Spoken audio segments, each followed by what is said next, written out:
Good evening, everybody, and welcome to the Matt Willson Weekly Kickoff Show. It is Week 8 here in the SFL, the official midway point of the season. I'm Mike Daggs. He's Gerald Smith. Gerald, I think they probably missed us a little bit last week. We took a little bit of a hiatus. I don't know if they missed us after the convention.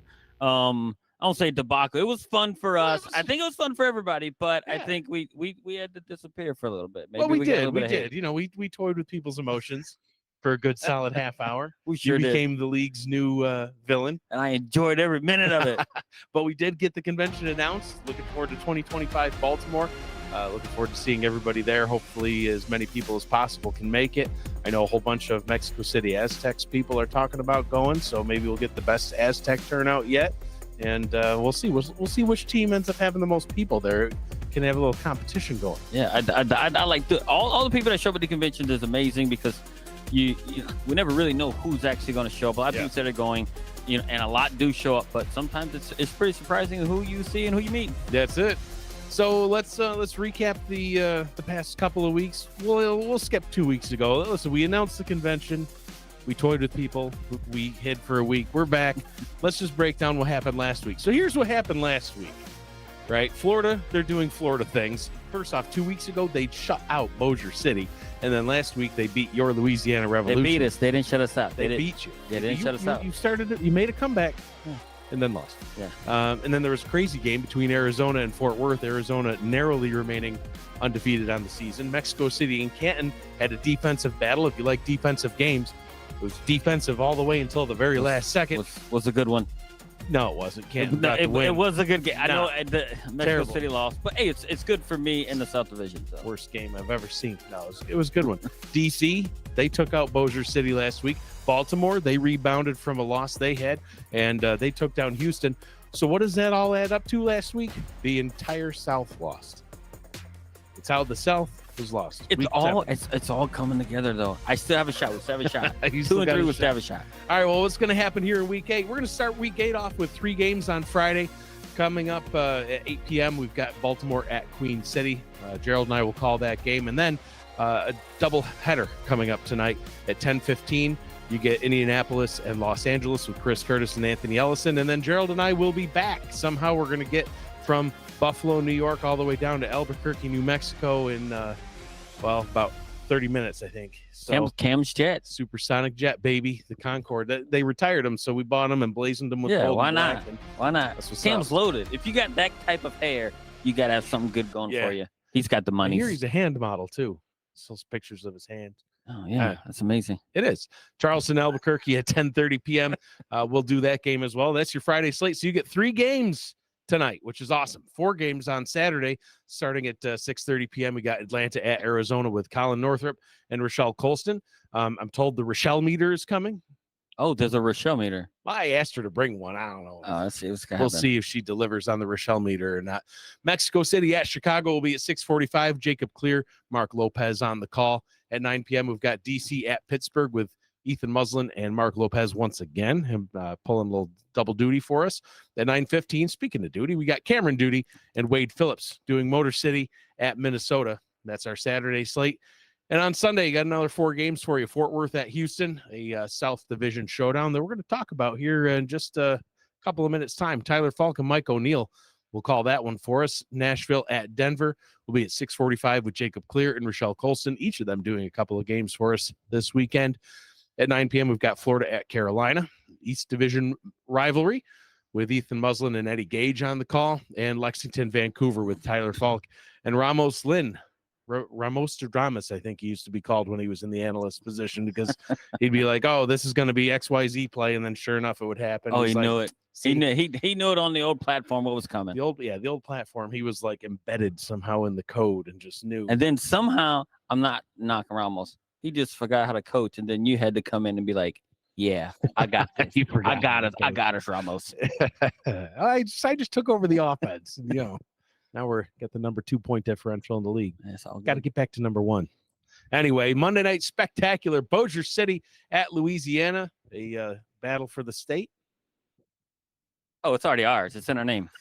Cameron Irvine, Charles Doherty on the call. That's your Week 8 slate. So Without further ado, why don't we break down some of these games? We're going to break down one of the games on Sunday, and then let's break down all 3 Friday night games since they're coming up here tonight. But we've got to talk about that Fort Worth-Houston game. That's going to be a big one. It's currently the number 2 and number 3 teams in the South Division. Both teams are at 3-3. The South Division is just as feisty as ever because it seems like that division is always contested right down until the last week of the season. And then still it comes down to 18 different tiebreakers to figure out who actually wins. I'm pretty sure there's coin flips involved. I'm not sure. But every team in the South is still very much in it, including your Louisiana Revolution. But these 2 teams, one of them is going to have a winning record after this week. One's going to have a losing record. Fort Worth, they started off strong at 3-0, and then they dropped 3 straight. And you're going to talk about that. Houston, they're as up and down as a team can possibly be. They won, then they lost, and they won, then they lost, and they won, then they lost. They won all 3 of their home games. They've lost all 3 of their road games. Tonight they're home, and if you're following the pattern, should be a win if you're following the pattern. There's a lot more to this than just following patterns, though. It's a hotly contested South. It's not Donkey Kong. There's really no pattern. No. Is there patterns in Donkey Kong? Yeah, you just got to follow the patterns.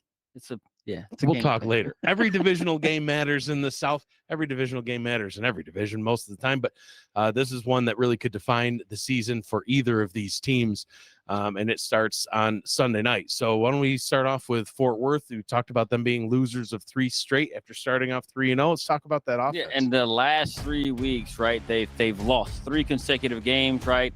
Last week they did do better, but they still lost. Look, and let's kind of break it down a little bit on how this stuff came about. In the 3 wins for Fort Worth, they averaged 327 yards of offense. In their losses, they averaged 230 yards of offense. That's 100 yards of offensive output that they lose. Look, and it's definitely not the output you want. And then you add in the 8 interceptions from the quarterback position in those 3 games that you lose. That's nowhere near a winning formula that they're used to. Look, they did pretty well last week and got running back Jay-Z Bacon cooking, with over 100 yards on the ground. They need more of this type of play from the running back position to get themselves back in the win column, because relying on Dunhill has not did anything good for them over the last 3 games with those 8 interceptions. And look, in those last 3 games has proved that I don't know if he can really carry the load like we may have once thought that he was able to do. So, and the last 3 games has kind of proved that. Listen, and I'm not going to say that I did it to him on purpose. Oh, you did 6 of them. But you did it to him on purpose. A little bit. Listen, he ran all over me the last time we met. Literally running around. It's like, you are not a sprinter. But in that game, he was a sprinter. I can finally let that whole storyline, I can let that one die, because we beat him up a little bit. A little bit. It was a lot. By a little bit, you mean a lot. By a lot. That's being nice. So, you don't have to be nice. Take that. All right, I'm done. Now I can let it go. See? I just need to get my sweet, sweet revenge, and then I can move on. Yeah, and you got Maybe. I'll probably bring it up 18 more times. So the defensive unit, they've struggled a little bit as well, but not in their pass defense. Their pass defense actually, did a pretty good job against us. It's been stopping the run that's been the issue. In fact, that was one of the keys to the Aztecs' success. Yeah, and they average, and they allow an average of 142 rush yards the last 3 weeks, right? In the 3 wins, they've only allowed 70 yards to their opponents. So, look, and if you're stopping the run, it forces them in a situation that, the opposing offense doesn't want to be in. Look, and they are getting dominated at the line of scrimmage in the run game, which I find pretty strange, because they are among the league's best in rushing the quarterback. Right. And look, they have the number 1 sack leader in Jerry D. Gone right now with 5.5 sacks. He leads the league in sacks, and it's kind of hard to think that you can rush the passer, but you can't stop the run. It's weird, right? Yeah. So, look, and they will need, to stop the run, in my opinion, against a Houston team who has the best backfield in the SFL. So if they don't, they could be looking at their 4th straight loss. Yeah, they're definitely at risk of it. Houston's got quite the potent rushing attack. Like we were talking about, their offense really is powered by the run game. So go ahead and talk about Houston's offense. In their wins, they average 150 yards more on the ground than in their losses. Right. Some teams don't even average 150 yards on the season, like per game. Well, we're going to talk about Queen City in a little bit. They have about 200 yards on the season through 6 games. It's not per game. 200 yards on the season. It's crazy. Look, average yards and wins on the ground, 231. Yep. In their wins for Houston. In their losses, 84. Yeah. That's a extremely big difference right there. Like I said, about 150 yards.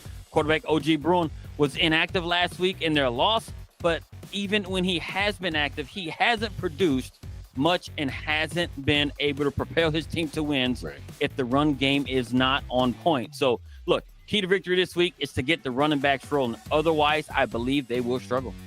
Yeah, I agree. I mean, the numbers don't lie. That rushing attack, we saw it in week 1. I think, didn't both rushers have? Both of them had over 100 yards on the ground. 100? Yeah. Yep.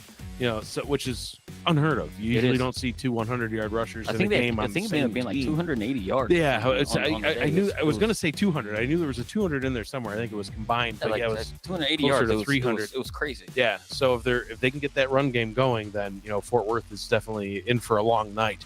Talk about that defense. So, and just as their defense is powered by rushing the ball, the defense is powered by stopping the run. Right. So when they have held their opponents under 100 yards rushing, they have won those games. When they don't, you guessed it, they lose. So look, they are among the league's best against the pass. But when teams can run all over you, they're not worried about passing on you. So they're going to have to stop the run. And if they stop the run, they can force teams to pass. And it might fall right into Houston's wheelhouse of doing that as far as how strong the defense could be against the pass. Yeah, it'd be shocking. If we had told anybody after week 3 that the 3-0 Fort Worth Toros are going to be potentially 3-4 at week 8 or after week 8, they would have been like, "You're nuts." They're 3-0. They were great the last season, I thought I was seeing the Toros from a few seasons ago when they were undefeated in the regular season, but it's definitely flipped up some side its head and they lost 3 in a row and they're struggling. Yep. So we'll see what happens on Sunday night with that one. So let's get into Friday's games. We'll talk about Charleston at Albuquerque first. It's an interesting matchup on paper. Going by records alone, Charleston looks like the better team hands down.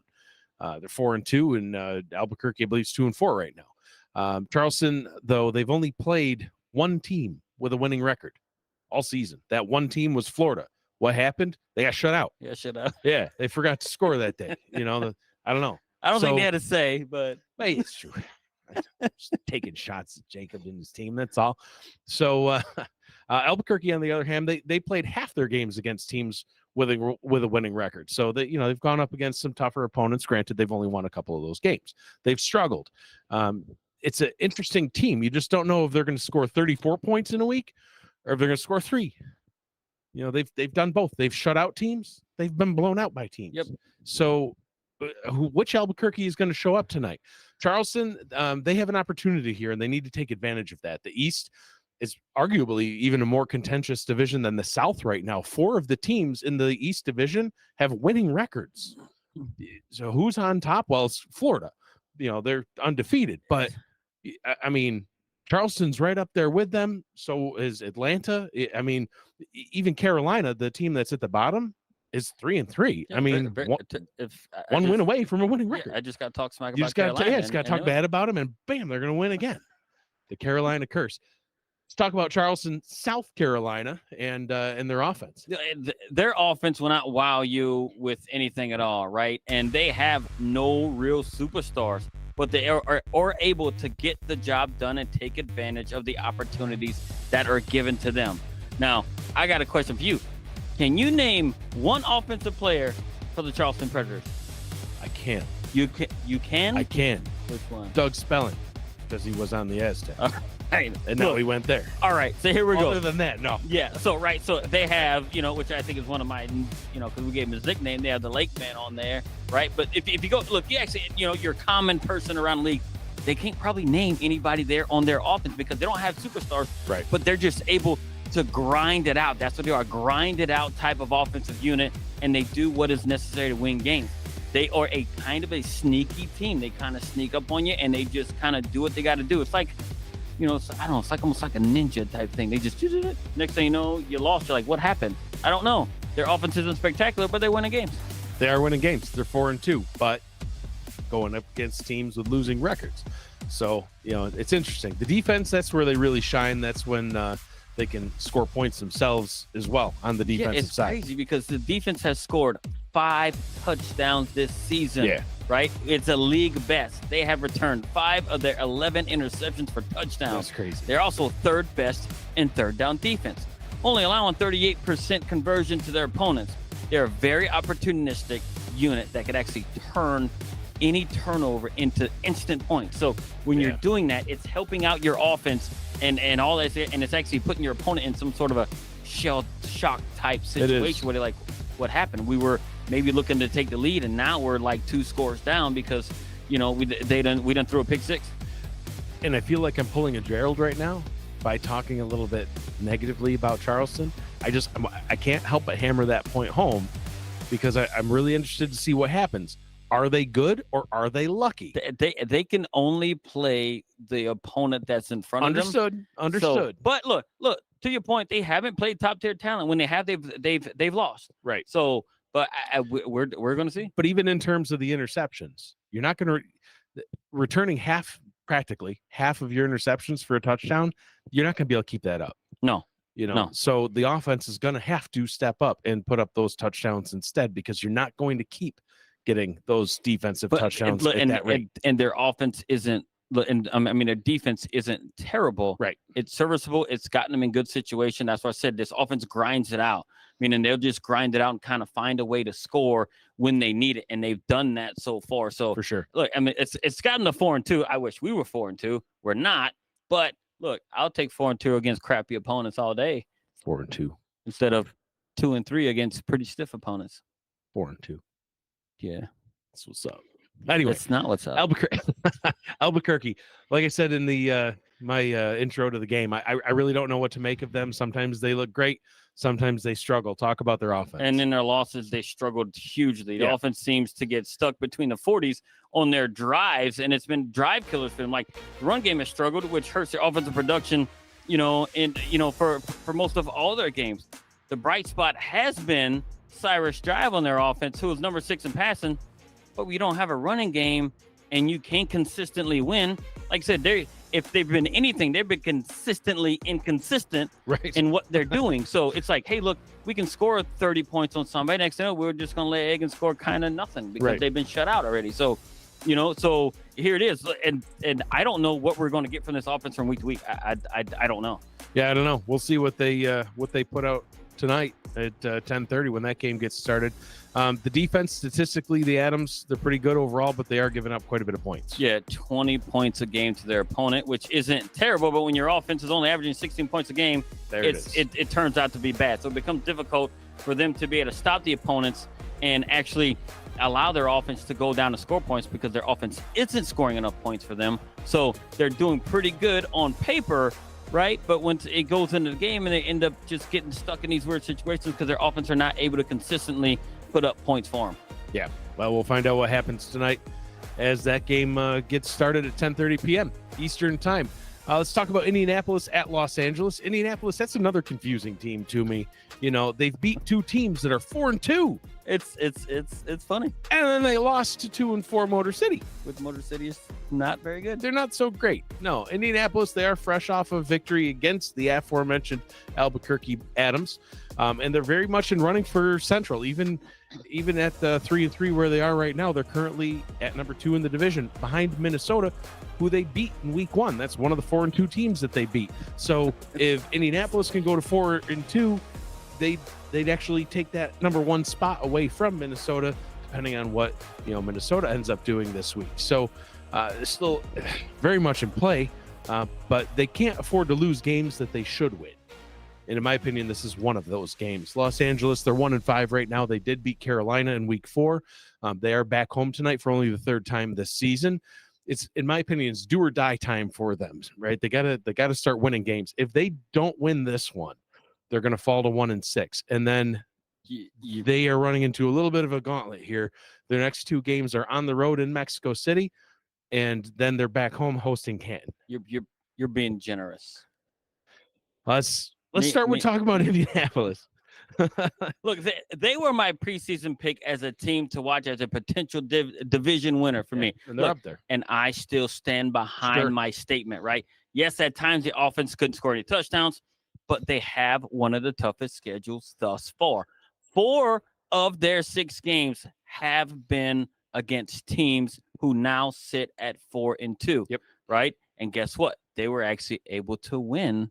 I think they're actually able to beat 2 or 3 of those opponents that were that were actually, that are now sit at 4-2. So they actually can play pretty good ball. I also think that their ultimate X factor for this team is QB1 himself, Johnny Pickler. He is number 7 in pass yards, number 3 in touchdowns thrown. Yeah. Look, and he has a stud wide receiver in Ryan Roosevelt, who is top 6 in catches and yards, along with former Revs wide receiver Red Joe Denero, who leads the SFR in touchdowns with 5 touchdown receptions from the wide receiver position. Look, Pickler brings the best out in his teammates, and it has shown because he has reached the playoffs at every stop he's made. He's made it in St. Louis. He did it with the Revs. Yep. Then he left the Revs. He went to London, took them to the playoffs as well, and went to San Diego and did it as well. Yep. Now he's in Indianapolis. I can't question the motivation he's able to get out of the players and the production he's able to get those players to actually produce for him. He's the ultimate motivator for an offense, in my opinion. He truly is. It's the defense that's a bit of a head scratcher on this team for me. They hemorrhage yards and they allow a ton of points, which is just very difficult for the offense to overcome. And they're ranked near last in yards allowed, and they're giving up 38 points in their 3 losses, right? Like average. So look, they have only given up an average of 9 points in their wins. And this is an interesting stat right here. If you think about it, they're number 3 in sacks in the SFL, number 3 in TFLs, and number 2 in interceptions.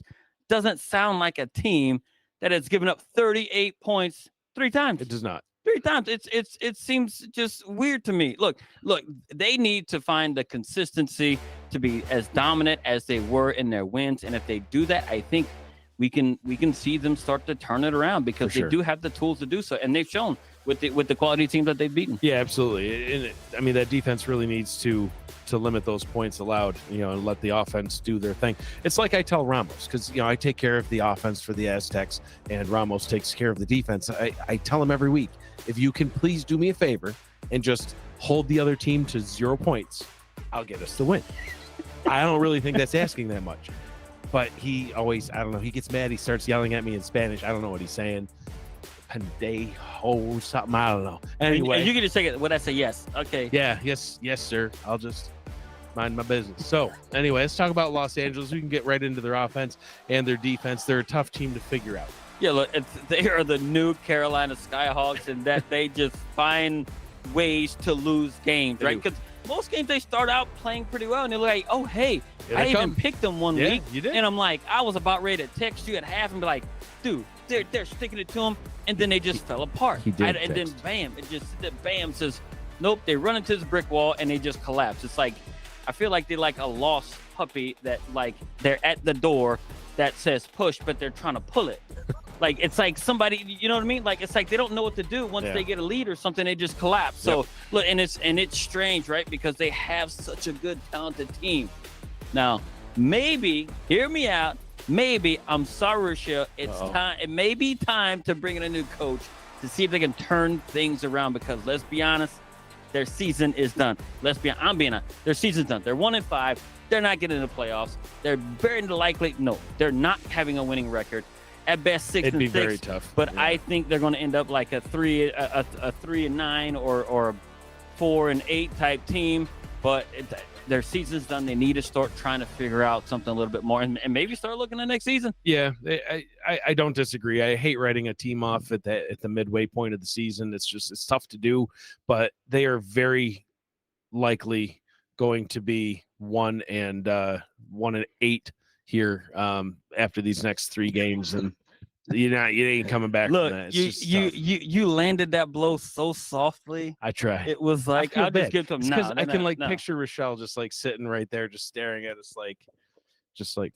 I love Rochelle, but I know, she's mad at us now. I bet though. I'm sure she is. Oh well. We'll move on. We got to keep going. The show must go on. I'm sorry. Sorry. Let's talk about the game that's supposed to be starting right this second, but we got a little bit of a late start tonight, so we're going to start it in just a few minutes' time. But We'll get into it. Baltimore at Queen City. It's actually the first time that we've talked about Queen City yet this season. So I am looking forward to seeing them and just being able to break down their game a little bit here. But, man, when I was looking at the stats and the numbers, it's tough. They're another team that's really having a tough time this season. Although the last time that Queen City beat a team with a winning record was in week 1 of season 22. Do you know who they beat? I'm assuming it was Baltimore. It was Baltimore. That game was Baltimore. So they actually took down Baltimore in the season 21 week 1, their opener that season, and they did it in Baltimore, which is unheard of. I actually had to, when I saw that stat, I thought that's wrong. I opened it up. I had to look through the game. I'm like, I pulled up the video. I'm like, no, the website's wrong. Everything's wrong. I pulled up the video. No, that was the ultimate trap game in week 1 in Baltimore. Yeah, crazy. Since that time, they've only won 3 games through 1.5 seasons. That's the problem. None of which have been in season 23. They're 0-6. They're struggling hard. Could they pull off the upset, though? They're at home against Baltimore. Baltimore's 4-2. They've only played on the road twice this season. Those are their 2 losses, and they are on the road in Buffalo tonight. Baltimore's currently behind Canton in the north, and DC's hot on their heels. They really can't afford to lose this one. 14 meetings now between these 2 teams. This is the first time that the game has been played in Buffalo since February of 2022. So interested to see how this one gets started tonight. So let's talk about Baltimore and what they're doing on offense. Baltimore things? Yeah, they're doing Baltimore things, right? They have the #1 scoring offense in the SFL, led by quarterback Jack Whitmore, who leads the SFL in pass yards and touchdowns with 10. The offense also leads the SFL in rushing touchdowns, which is 9 TDs across all of their ball carriers. They have scored no less than 20 points in every single game this season, even in their losses. Right. I don't think any other offense in the SFL can make that claim. They are a solid offensive unit. They put up a ton of yards. They obviously can score, their points in the 20 in the 20s on a consistent basis. So when you can score that many points, at least get 20, that many points, and set yourself up for success. And that's why they're kind of 4-2. But it also throws a question mark at the defense, because if they've scored 20 in at least, in every game that they've played so far, but they've lost 2, that means that 2 of the teams they played, at minimum, put up a bunch of points if they were able to put up more than 20. So the defense, if there is a weakness, that might be it. And that's it. Look, and they are 4th to last in points allowed per game with 26 points per game they give up. That's a lot. They also have the 21st ranked total yard offense. They give up a ton of yards. But one area where they do very well is taking the ball away. They rank 4th in the SFL in takeaways, which has helped them get to their 4-2 record and kind of mask some of the deficiencies in the defense that they've had. So now when it comes to them, when they get into games where they're not getting those turnovers, that's when they start to struggle. So the defensive unit still has some things they need to correct. They can't solely rely on the offense, to be able to propel them and score them a gazillion points, because look, they're putting up 20 points, but he still lost. Yeah. You know what I mean? So they're going to have to, there's still some things that they got to work on. So anybody that joined the SFL in the past, let's say 6 seasons, is going to look at Queen City and say, that team's always bad. Yep. Queen City is one of very few teams that has 4 or more SFL championships. Queen City has 4.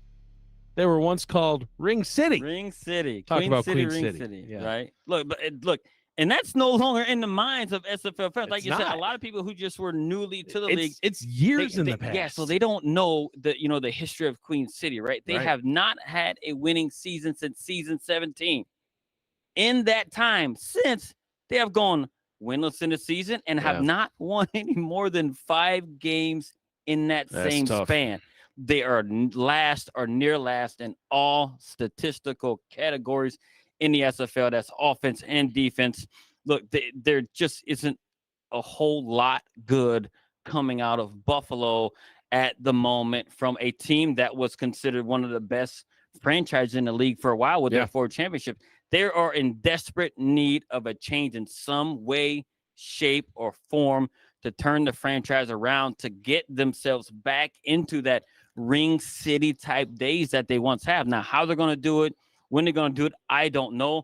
But for me, I seen Queen City as a franchise that it has, has such a good history. Yeah. And was one of these, model type franchise, to just see them fall so much in, the last 6, 7, 8, almost even 10 seasons. It's kind of heartbreaking because they have that history, and they need something to just revitalize that. Listen, if there's a city that can get that turnaround done, it is Buffalo, New York.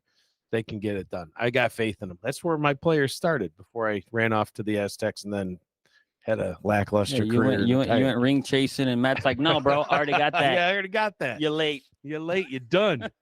Speaking of Matt, $1.99 super chat from Matt Wilson's mother. Keep up the great work, guys. Hashtag 12 forever. Thank you, Carol. Single-handedly funding the Matt Wilson Weekly Kickoff Show with. Somebody's got to pay to keep the lights on. Yeah. Look, and we appreciate it. Every time she super chats and everything else, great. Pretty much every week. Met her at Matt Services. Good. Yeah, absolutely. Good stuff. All right, let's get into our picks, and we'll get into the game.